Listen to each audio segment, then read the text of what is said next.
என் இனிய தமிழ் சொந்தங்களுக்கு அன்பு கலந்த எனது மாலை வணக்கம். இன்றைய நாளிதழில் ஒரு செய்தியை பார்த்தேன். தமிழ்நாட்டின் எதிர்காலம் திராவிட முன்னேற்றக் கழகம் என்று நேற்று நடந்த இளைஞரணி பாசறை கூட்டத்தில் தமிழக முதல்வர் பேசியிருப்பதை பார்த்தேன்.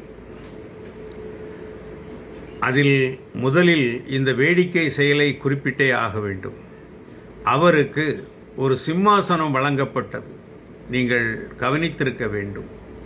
இல்லையெனில் நான் சொல்வதை தெரிந்து கொள்ளுங்கள். அது வெள்ளியால் ஆன சிம்மாசனம். இது போன்ற ராஜ தர்பார்களை மன்னராட்சி காலத்தில் நீங்கள் கேள்விப்பட்டிருக்கலாம், பார்த்திருக்க கூட இயலாது. ஆனால் இன்று இவர்கள் நடத்துவது மன்னராட்சி என்பதை நிரூபிக்கும் விதமாக வெள்ளி சிம்மாசனத்தை முதல்வர் அவர்களுக்கு இளைஞர் பாசறை கொடுத்ததாக செய்தியில் வெளியிட்டிருக்கிறார்கள். இவர்கள்தான் எதிர்காலமாம், தமிழ்நாட்டின் எதிர்காலமாம் சொல்லுகிறார்கள்.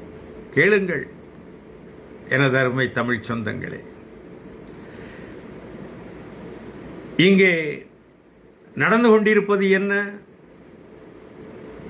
பள்ளி குழந்தைகள், உயர்நிலை மேல்நிலை பள்ளியில் படிக்கும் குழந்தைகள், அதுவும் குறிப்பாக பெண் குழந்தைகள் மது அருந்தும் கலாச்சாரம் இன்று வளர்த்து விட்டிருப்பதுதான் தமிழ்நாட்டின் எதிர்காலமா?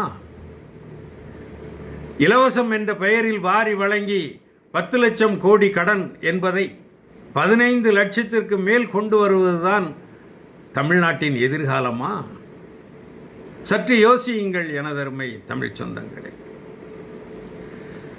அமைச்சர் பெருமக்கள் அனைவரும் தங்கள் அமைச்சராவதற்கு முன் எத்தனை சொத்துக்கள் வைத்திருந்தார்கள் என்று பட்டியலிட்டு இன்று அவர்கள் குடும்பத்தின் சொத்து நிலவரம் என்ன என்று வெளியிட தயாராக இருக்கிறார்களாமா?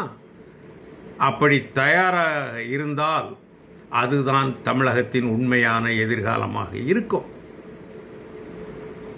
ஆனால் ஒவ்வொருவரும் நீதிமன்ற படிக்கட்டுகளில் ஏறி இறங்குவதைத்தான் நாம் தினசரி செய்திகளில் பார்த்து கொண்டிருக்கிறோமே.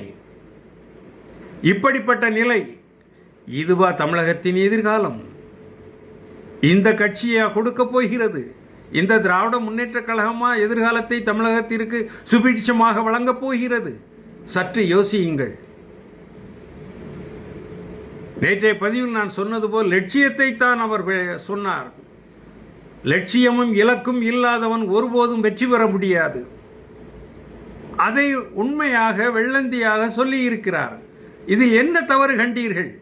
உங்களைப் போல் இது போன்ற கடன் வாங்கி அதிகப்படுத்தி இலவசம் தருகிறேன் என்று சொன்னாரா? இல்லையே. அப்படி இருக்க நீங்கள் ஒரு புறம் இங்கே கடன் வாங்குவீர்கள், இன்னொரு புறம் இங்கே கொள்ளையடிப்பீர்கள். நேர டெல்லிக்கு போக வேண்டியது அங்கே அமைச்சர்கள் காலில், பிஜேபி அமைச்சர்கள் காலில் விழ வேண்டியது. இதுதானே உங்களுக்கு திரைமறைவில் நீங்கள் செய்யும் காரியம்? இதுதானே?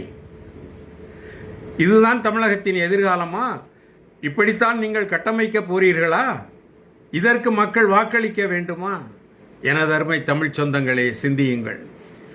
ஆக இது போன்ற பிற்போக்குத்தனமான கொள்கைகளை கொண்ட திராவிட முன்னேற்றக் கழக அரசு துடைத்தெறியப்பட வேண்டியது அவசியம். வேரோடு, வேரடி மண்ணோடு துடைத்தெறியப்பட வேண்டும். அதற்கு தகுதியான ஒரே நபர், ஒரே கட்சி,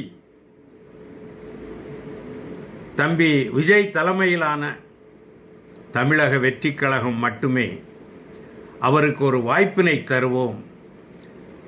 எனது அருமை தமிழ் சொந்தங்களே, நீங்கள் நினைவில் கொள்ளுங்கள். இது போன்ற ஆண்ட கட்சியும் சரி, ஆளுகின்ற கட்சியும் சரி, இவர்கள் கிட்டத்தட்ட 20 ஆண்டுக்கு மேல் இந்த டாஸ்மாக் என்னும் அரசு மதுபான கடையை நிறுத்தக்கூட இவர்களால் இயலவில்லை. இவர்கள் எங்கிருந்து உங்களுக்கு வருங்காலத்தை காட்டப் போகிறார்கள்? வருங்காலம் ஒரு இருண்ட காலம் ஆகிவிடும் இவர்கள் மீண்டும் ஆட்சிக்கு வந்தால். எனதருமை தமிழ் சொந்தங்களை மறந்து விடாதீர்கள். வருங்காலம் வசந்த காலமாக மாறுவதற்கு அருமை தம்பி விஜய் தலைமையில் ஒன்றிணைவோம். இருண்ட காலமாக மாற்ற எண்ண வேண்டாம்.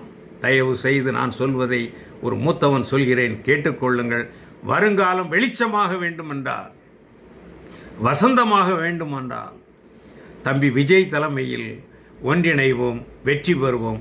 நன்றி, வணக்கம்.